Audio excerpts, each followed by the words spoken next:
Hello traders, നമ്മുടെ ഏറ്റവും പുതിയ വീഡിയോയിലേക്ക് എല്ലാവർക്കും സ്വാഗതം.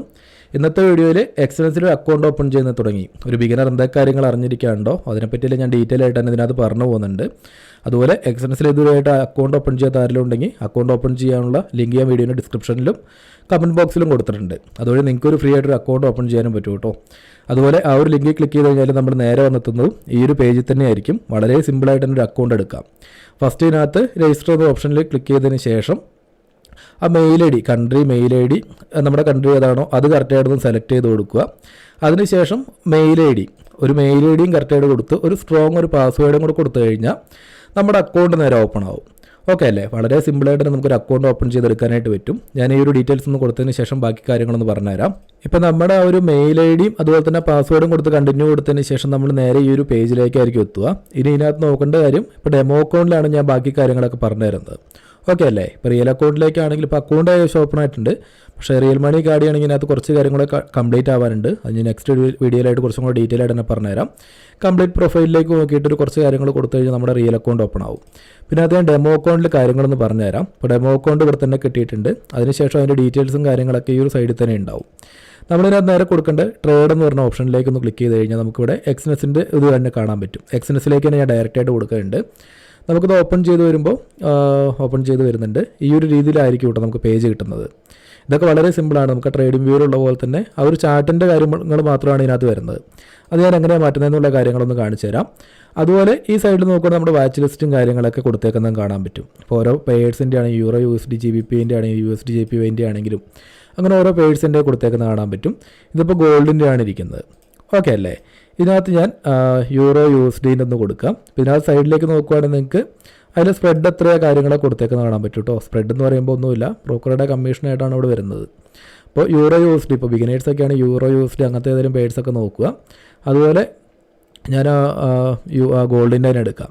ഈ ഒരു രീതിയിലായിരിക്കും ചാർട്ട് കാണാനായിട്ട് പറ്റുന്നത്. ഫസ്റ്റ് വാച്ച് ലിസ്റ്റും കാര്യങ്ങളൊക്കെ ഇവിടെ ഉണ്ടാവും. അതുപോലെ ബാക്കി ഡീറ്റെയിൽസ്, നമ്മുടെ അക്കൗണ്ടിൻ്റെ ഡീറ്റെയിൽസ് ആണെങ്കിലും എടുത്ത ട്രേഡിൻ്റെ ഡീറ്റെയിൽസ് ആണെങ്കിലും ഓപ്പൺ ചെയ്ത പൊസിഷൻ, പെൻഡിങ് ആയി കിടക്കുന്ന, ക്ലോസ് ആയിട്ടുള്ള, അങ്ങനെയെല്ലാം ഇവിടെ കാണാനായിട്ട് പറ്റും. ഞാനിതിനകത്ത് ഫസ്റ്റ് ആ ചാർട്ടൊന്ന് റെഡിയാക്കുമെന്ന് പറഞ്ഞുതരാം. ബാക്കി ട്രേഡിംഗ് വ്യൂ പോലെ തന്നെയാണ്. വളരെ സിമ്പിളായിട്ട് തന്നെ ആ ചാർട്ടിൽ ആ ലൈൻസും കാര്യങ്ങളൊക്കെ ഒന്ന് കുറച്ച് ഒഴിവാക്കാനായിട്ട് ഫസ്റ്റ് ഞാൻ ഇവിടുത്തെ ആ ഒരു ലൈൻസും കാര്യങ്ങളും സിമ്പിളിലേക്ക് പോയിട്ട് ക്യാൻഡിൽസിൻ്റെ കളറൊക്കെ ഈ ഒരു രീതിയിലായിരിക്കും ഉണ്ടാവുന്നത്. അതൊക്കെ ഒന്ന് ഒഴിവാക്കി കാണിച്ചു തരാം. അപ്പോൾ ഇതിനകത്ത് ലൈൻസും കാര്യങ്ങളൊക്കെ ഒന്ന് ഒഴിവാക്കിയിട്ടുണ്ട്. ഇനി ആ ഒരു ക്യാൻഡിൽസിൻ്റെയും ഇപ്പോൾ ടൈം ഫ്രെയിമും കാര്യങ്ങളൊക്കെ ഈ സൈഡിലുണ്ടാവും കേട്ടോ. ഞാനവിടെ ആ ക്യാൻഡിലിൻ്റെ ഒന്ന് മാറ്റിയിട്ടുണ്ട്. ഓക്കെ അല്ലേ? ക്യാൻഡിൽസും കാര്യങ്ങളൊക്കെ ഏകദേശം ആയിട്ടുണ്ട്. ഇതൊക്കെ ചാർട്ടൊക്കെ നിങ്ങളുടെ ഇഷ്ടത്തിന് കൊടുത്താൽ മതി. ബാക്ക്ഗ്രൗണ്ടും കാര്യങ്ങളൊക്കെ മാറ്റണമെങ്കിലും ഈ ഒരു സൈഡിൽ തന്നെ ഉണ്ടാവും കേട്ടോ. ബാക്ക്ഗ്രൗണ്ട് കളർ ഏതാണ് വേണ്ടത് അതിനനുസരിച്ച് കൊടുത്താൽ മതി. അതൊക്കെ വളരെ സിമ്പിളായിട്ടുള്ള കാര്യം തന്നെയാണ്. ഇനി ഇതിനകത്ത് ഞാനൊരു എൻട്രി എടുക്കുന്നതിനെ പറ്റി ഒന്ന് പറഞ്ഞുതരാം. ഇതിനകത്ത് വരുന്നത് ഒന്ന് സ്പ്രെഡ് വരുന്നുണ്ട്. സ്പ്രെഡ് എന്ന് പറയുന്നത് ഒന്നുമില്ല, ഇന്ത്യൻ മാർക്കറ്റിലേക്കാണ് നമ്മൾ ട്രേഡ് എടുത്തെല്ലാം കംപ്ലീറ്റ് ആയി കഴിയുമ്പോൾ ഓവർ ട്രേഡൊക്കെ വന്നിട്ടുണ്ടെങ്കിൽ വലിയൊരു ബ്രോക്കറേജ് നമ്മുടെ ഇതിനകത്ത് കാണാനായിട്ട് വരുമല്ലോ. അതുപോലെ തന്നെ ഇവിടെ സ്പ്രെഡ് എന്ന് പറയുന്നത് നമ്മൾ ട്രേഡിലേക്ക് എൻ്റർ ചെയ്യുമ്പോൾ തന്നെ ബ്രോക്കർ അത് എടുത്തോളൂ. വളരെ സിമ്പിളായിട്ട് തന്നെ ആ ഒരു പരിപാടി ഇവിടെ കഴിയും. ഇനി ഞാൻ അതിനകത്തൊരു ബൈ എൻട്രിയോ അല്ലെങ്കിൽ ഒരു സെൽ എൻട്രിയോ എടുക്കുന്നതിനെ പറ്റി ഒന്ന് കാണിച്ചു തരാം. അപ്പോൾ ഈ ഒരു പോയിന്റിൽ വെച്ചിട്ട് ഞാനൊരു ബൈ എൻട്രി ഇവിടെ നിന്ന് കൊടുക്കുക. ഈ ഒരു പേജിൽ വെച്ചിട്ട് ഞാനൊന്ന് കൊടുക്കുന്നുണ്ട്. ഈ സൈഡിൽ വേണമെങ്കിൽ ഇതൊന്ന് ഒഴിവാക്കാം. ഓക്കെ അല്ലേ? ഈ ഒരു പോയിന്റിൽ വെച്ചിട്ട് ഞാനൊരു ബൈ എൻട്രി എടുക്കാൻ പോവുക. നമ്മുടെ സൈഡിൽ തന്നെ ഈ സൈഡിൽ തന്നെ ഓപ്ഷൻസ് എല്ലാം ഉണ്ട്. സെല്ല് ചെയ്യാനുള്ളതാണെങ്കിലും ബൈ ചെയ്യാനാണെങ്കിലും ഞാൻ ബൈയിലേക്ക് കൊടുക്കുന്നുണ്ട്. ഇപ്പോൾ ഇവിടെ നമുക്ക് കാണാൻ പറ്റും മാർക്കറ്റ് ഓർഡറിലാണോ ലിമിറ്റ് ഓർഡറിലാണോ നമ്മൾ കൊടുക്കുന്നത്. അതുപോലെ തന്നെ ലോഡ് സൈസും കാര്യങ്ങളും ഇവിടെ എത്രയാണ് അതെല്ലാം കാണാനായിട്ട് പറ്റും. ബിഗിനറൊക്കെ ആണെങ്കിൽ ഫസ്റ്റ് ചെയ്യേണ്ട കാര്യം എന്ന് പറയുന്നത് പേപ്പർ ട്രേഡിൽ ചെയ്തൊരു എക്സ്പീരിയൻസ് ആയതിനു ശേഷം റിയൽ മണിയൊക്കെ ആഡ് ചെയ്യുക. അതുപോലെ പേപ്പർ ട്രേഡ് തന്നെ നോക്കുക. പേപ്പർ ട്രേഡിലാണെങ്കിൽ റിയൽ മണി വെച്ച് ട്രേഡ് ചെയ്യുന്നതാണെങ്കിലും ഒരേ രീതി തന്നെയാണ് വരുന്നത്. റിസ്ക്കും കാര്യങ്ങളൊക്കെ ഇതിനകത്ത് എങ്ങനെ വരുന്നത് ഞാൻ കറക്റ്റായിട്ട് പറഞ്ഞുതരാം. ഓക്കെ അല്ലേ? ഇപ്പോൾ മാർക്കറ്റ് ഓർഡറും ഉണ്ട്, പെൻഡിങ് ഓർഡറും ഉണ്ട്. ഞാനിപ്പോൾ പെൻഡിങ് ഓർഡർ ലിമിറ്റ് ഓർഡറിലാണ് കൊടുക്കാനിരിക്കട്ടെ. എനിക്ക് ഈ ഒരു പോയിന്റിലേക്ക് എത്തുമ്പോഴാണ് ഒരു എൻട്രി വേണ്ടത്. ഇപ്പോൾ പെൻഡിങ് ഓർഡറിൻ്റെ അതിൻ്റെ ഇവിടെ കറക്റ്റായിട്ട് കൊടുത്തിട്ടുണ്ട്. ഒരു സ്റ്റോപ്പ് ലോസ് ആഡ് ചെയ്യാനാണെങ്കിൽ സ്റ്റോപ്പ് ലോസും ടേക്ക് പ്രോഫിറ്റ് ഇവിടെ തന്നെ കാണാൻ പറ്റും. സ്റ്റോപ്പ് ലോസിലേക്ക് ക്ലിക്ക് ചെയ്യുന്നുണ്ട്. ഞാൻ സ്റ്റോപ്പ് ലോസ് എവിടെ വെക്കേണ്ടതെന്നുള്ളതും ഒന്ന് വെക്കുന്നുണ്ട്. ഈ ഒരു ഏരിയയിലേക്ക് എത്തുമ്പോഴാണ് എനിക്ക് സ്റ്റോപ്പ് ലോസ് കൊടുക്കേണ്ടതാണെങ്കിൽ അതൊന്ന് മാറ്റി നോക്കിയാൽ മതി. അതിനനുസരിച്ച് നമ്മുടെ റിസ്ക്കും കാര്യങ്ങളും മാറുന്ന കാണാൻ പറ്റും. ഇപ്പോൾ $3 $4 എന്ന് പറഞ്ഞിട്ട് അങ്ങനെ മാറുന്ന കാണാൻ പറ്റും. കുറച്ചും കൂടെ സിമ്പിളായിട്ട് ബിഗിനേഴ്സിനൊക്കെ ആണെങ്കിൽ യൂറോ, ഇപ്പോൾ ഗോൾഡിലേക്കൊന്നും നോക്കാതെ യൂറോ USD അങ്ങനെയൊക്കെ നോക്കുകയാണെങ്കിൽ കുറച്ചും കൂടെ നല്ലതായിരിക്കും കേട്ടോ. യൂറോ USDയിൽ വരുമ്പോൾ റിസ്ക് വളരെയധികം കുറവായിരിക്കും. അപ്പോൾ അങ്ങനത്തെ കുറച്ച് കാര്യങ്ങളൊക്കെ ഉണ്ട്. പഠിക്കുന്ന ടൈമിൽ അങ്ങനെ ഒന്ന് ട്രേഡ് എടുത്തൊന്ന് എക്സ്പീരിയൻസ് ആയതിനു ശേഷമൊക്കെ റിയൽ മണി വെച്ച് ചെയ്യാനായിട്ട് ശ്രമിക്കുക കേട്ടോ. ഇനി ഞാൻ വീണ്ടും ആ ഗോൾഡിൽ തന്നെ എടുക്കുന്നുണ്ട്. ഗോൾഡിൽ ആ ഒരു പോയിന്റ് വെച്ച് ഞാൻ ബൈ എൻട്രി, ഈ ഒരു പോയിന്റ് വെച്ചിട്ട് ബൈ എൻട്രി ഞാൻ കൊടുക്കുകയാണ്. സ്റ്റോപ്പ് ലോസും ഏകദേശം ഈ ഒരു പോയിന്റ്, ഒരു ചെറിയൊരു പോയിന്റ് സ്റ്റോപ്പ് ലോസും അതുപോലെ ഒരു ലിമിറ്റ് ഓർഡറിൽ ഞാൻ ഒരു ഓർഡർ കൊടുക്കുന്നുണ്ട്. ഈ ഒരു പോയിന്റ് വരെ ഇരിക്കട്ടെ.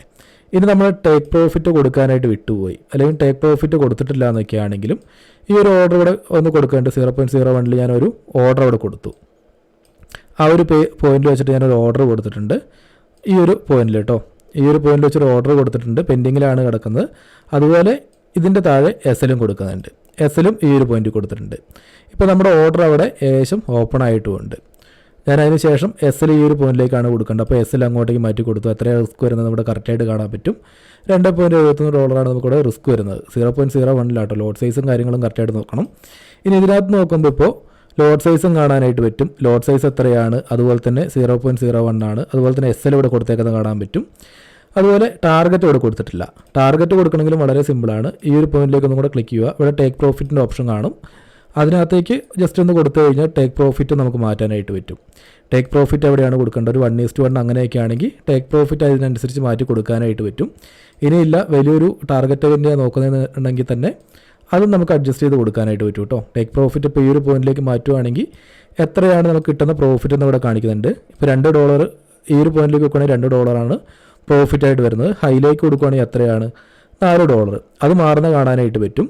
ഇനി അതുപോലെ ഒരു ട്രേഡിൽ ഈ ഒരു ട്രേഡ് എടുത്തതിന് ശേഷം ഇനിയിപ്പോൾ ട്രെയിൽ ചെയ്യണമെന്നാണെങ്കിലും ആ ഒരു ഓപ്ഷനിൽ തന്നെ ക്ലിക്ക് ചെയ്യുക.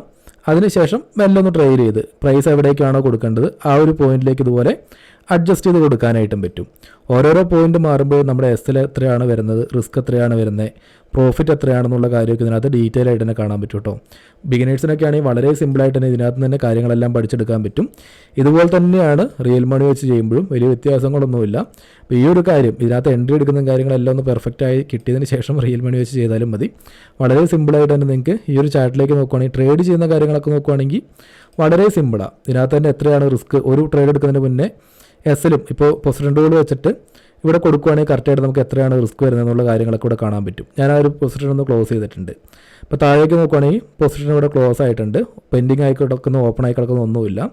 ഞാൻ ഡൗൺ സൈഡിലേക്കുള്ള ജസ്റ്റ് ഒന്ന് കാണിച്ചു തരാം. അപ്പോൾ ഡൗൺ സൈഡിലേക്ക് ഷോർട്ട് ചെയ്യാനാണെങ്കിൽ അതുപോലെ തന്നെ ഒന്ന് കൊടുക്കുന്നു. ഈ ഒരു പോയിന്റിൽ തന്നെ വീണ്ടും ഒന്ന് കൊടുക്കുന്നുണ്ട്. ഒരു പെൻഡിങ് ഓർഡർ ഇതിന് താഴെ പോകുമ്പോഴാണ് ഞാൻ എൻട്രി എടുക്കുന്നത്. അതുപോലെ തന്നെ എസ്എൽ ഞാൻ ഏത് പോയിന്റിലാണ് കൊടുക്കുന്നത് എന്നുള്ളത്. സെൽ എൻട്രി അല്ലേ, മാറിയിട്ടില്ല അല്ലേ, സെൽ എൻട്രിയിൽ ഞാൻ കൊടുക്കുന്നുണ്ട്. ഇതിനകത്തും പെൻഡിങ് ഓർഡറും കാര്യങ്ങളൊക്കെ കാണാനായിട്ട് പറ്റും. ഈ ഒരു പോയിന്റിൽ ഞാൻ പെൻഡിങ് ഓർഡറാണ് കൊടുക്കുകയെന്നുണ്ടെങ്കിൽ സ്റ്റോപ്പ് ലോസ് ഇതിന് മുകളിൽ ഓക്കെ അല്ലേ. ഇവിടെ കൊടുക്കുകയാണെങ്കിൽ $3. അതുപോലെ തന്നെ താഴെയാണെങ്കിൽ ടാർഗറ്റ് എത്രയാണ് കൊടുക്കുന്നത് എന്നുള്ളത് ഈ ഒരു പോയിന്റിൽ. ഈ പൊസിഷൻ ടൂൾ വെക്കുമ്പോൾ തന്നെ നമുക്കറിയാം ഇവിടെയാണ് എസ്എൽ കൊടുക്കുകയെന്നുണ്ടെങ്കിൽ ആ ഒരു പോയിന്റിന് മേലെ നമ്മുടെ സ്റ്റോപ്പ് ലോസിൻ്റെ ഓപ്ഷൻ ഒന്ന് അഡ്ജസ്റ്റ് ചെയ്ത് കൊടുത്താൽ മതി. ഇതുപോലെ വളരെ സിമ്പിളായിട്ട് തന്നെയാണ് കാര്യങ്ങളുള്ളത്. അപ്പോൾ ഇന്നത്തെ വീഡിയോയിൽ ഇത്രയും കാര്യങ്ങളെ മെയിനായിട്ട് പറയാനുള്ളൂ. 1-2 ട്രേഡ് എടുത്ത് നോക്കുകയാണെങ്കിൽ നിങ്ങൾക്ക് അതിനെപ്പറ്റി ഒരു ഐഡിയ കിട്ടും. ഇതിനകത്ത് വളരെ സിമ്പിളായിട്ട് തന്നെ കാര്യങ്ങളെല്ലാം ഒന്ന് മനസ്സിലാക്കി എടുക്കാൻ പറ്റും. ചാർട്ടിലേക്ക് ഒരു 2-3 തവണ നോക്കിക്കഴിഞ്ഞാൽ തന്നെ ഒരു ഐഡിയ കിട്ടും. അപ്പോൾ വീഡിയോ ഇത്രയും കാര്യങ്ങളാണ് മെയിനായിട്ട് പറയാനുള്ളത്. അപ്പോൾ വീഡിയോ യൂസ്ഫുൾ ആയിട്ടുള്ളവർ തീർച്ചയായിട്ടും വീഡിയോയ്ക്ക് ഒന്ന് ലൈക്ക് ചെയ്യുക.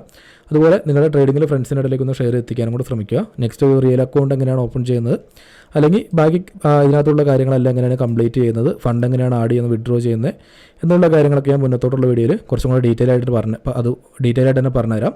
അതുപോലെ എല്ലാവരും ഒന്ന് പേപ്പർ ട്രേഡൊക്കെ ചെയ്ത് കാര്യങ്ങളൊന്ന് മനസ്സിലാക്കി വെക്കാനായിട്ട് ശ്രമിക്കുക കേട്ടോ. നമുക്ക് നെക്സ്റ്റ് ഒരു വീഡിയോയിൽ വീണ്ടും കാണാം.